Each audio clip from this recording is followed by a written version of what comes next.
Personal integrity is the foundation of your self-respect.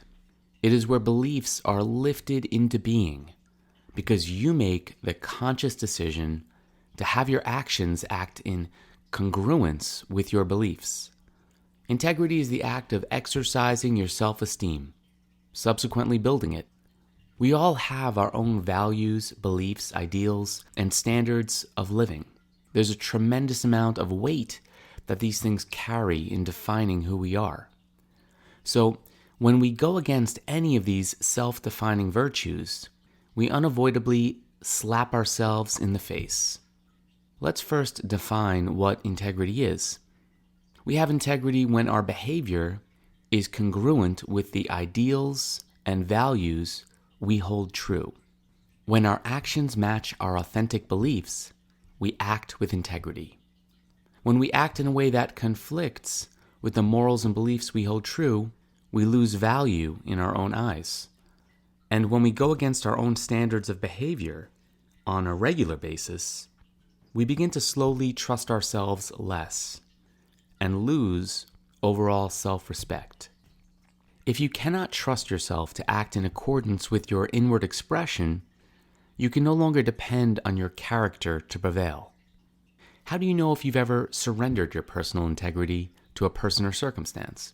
Well, asking yourself simple questions like, am I honest? Am I a trustworthy person? Am I reliable? These are a good start. You know the truth. The entire denial of the truth is a capitulation of personal integrity. You only have to ask simple questions. Do I keep my promises?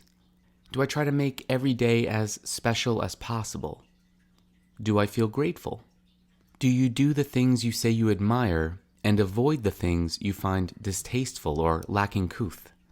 Are you fair and just in your dealings with others? You'll hear the word congruence over and over when we talk about integrity because it's the best way to convey the course correction you need to make in growing self-esteem. Integrity means congruence. Your beliefs, words, and actions match. People trust congruence and distrust incongruence. We see this all the time in life. Think about all the people you look up to and respect. Think about the role models and mentors you hold high views of. They live by their words. They walk their talk. Integrity doesn't rely on whether your beliefs are right or wrong. Having integrity rests on the fact that you do not betray your own convictions. You live the truth that is first declared in your mind. If, however, you act against your own judgment and what you believe to be right, you betray your own mind. You repress your authenticity. You reject your own mind and lose your sense of self. You might rationalize your betrayal, but it is a betrayal nonetheless, and in the end, you lose self-respect and self-esteem suffers. One of the greatest self-deceptions of personal integrity is telling yourself that only you will know of this betrayal. Only you will know that you have gone against what you hold as true and noble. Only you will know that you've gained 5 pounds. Only you will know that you acted in a way that was immature. Only you will know that you committed adultery. Only you will know, fill in the blank. It is true. Only you will know. However, your judgment is the only judgment that counts. You can avoid other people and their judgments. You cannot avoid your own judgment. That would be like trying to turn off the voice in your head right now. Self-esteem will always be a casualty of your fakery, whether intentional or unintentional. Don't be an impostor. Be yourself. When you act in an incongruent manner, it's usually without malicious intent. However, it is a betrayal nonetheless. And over time, as betrayal piles on top of betrayal, you begin to distrust your ability to act authentically. You lose not only your self-respect, but also your self-efficacy to act from a genuine place. Do not live for an illusion in someone else's mind. Don't act in a way that you hope will be received well by others. Act in a way that will be revered by yourself. A large part of this self-control revolves around dominating your own behaviors to act more authentically. I will show you this skill later on so you can begin correcting inauthentic behavior. Simple things like telling little white lies, going against your true feelings to save face for someone else can actually diminish your sense of personal integrity. This may seem like a small self-deception, and it is. However, it is the accumulated weight of these little self-deceptions that create a feeling of low self-esteem. You can chip away at this deficit by acting from a place that is congruent with your feelings. Practicing personal integrity means setting boundaries. It means telling people what is and what is not acceptable behavior in your presence. Practicing personal integrity means not embellishing on your income or lifestyle to impress others. Practicing personal integrity means voicing your opinions with confidence. Practicing personal integrity means standing by your decisions and changing them only when your own perspective and stance is altered. Practicing personal integrity means being honest with your spouse or partner in all matters. Practicing personal integrity means being unapologetic about your intentions. Now, this can be uncomfortable at times. However, it is this discomfort that defines the separation of your values against those being imposed upon you. Have you ever laughed at a distasteful joke? Have you ever told your girlfriend that you love her outfit when really despise it? Have you ever said you would commit to plans when really you knew the whole time you would ultimately blow it off? Have you ever made a promise you knew at the time you would eventually break? Do you ever just say what you think other people want to hear? It's these moments, these little white lies, chip away at our personal integrity. Hypocrisy and dishonesty are not always so black and white in the course of everyday living and social interactions. However, with conscious living and a determined approach to being authentic with your words and actions, you can build your integrity back up. Guilt can serve some form here, so long as it is justified. It is possible to let guilt be your guide. Guilt will reveal your conscious choice and responsibility in any situation, so you must be clear as to what is or is not within your power.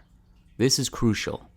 Knowing what is within your control allows you to have greater awareness of how you exercise your personal integrity. Once you know what is in your control and what is not, you can be confident as to whether or not your integrity is tied to an action you have made or can make.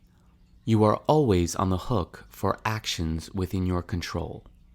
If those actions compromise your integrity, it's your responsibility to do everything you can to reconcile the infraction.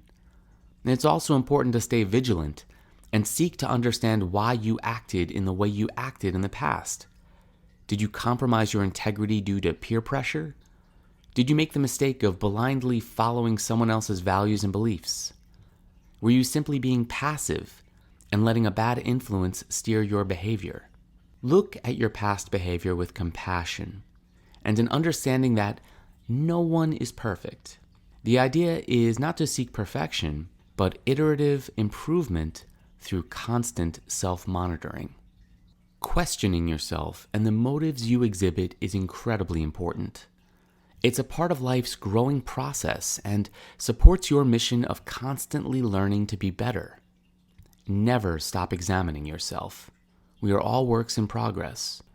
Although you should be compassionate and forgiving of your missteps in personal integrity, it's important not to deny the reality of your transgressions either. If you've jeopardized your integrity with an act, you must do more than quickly forgive yourself. You must look at the consequences of your actions and empathize with the result. This is not to punish yourself, rather it's to seek ways to redeem yourself. Look for ways to right the wrong. You cannot erase the past by doing this, but you can move forward with a clearer conscience and ideally minimize the harm you have done. Sometimes you cannot undo the harm you have done.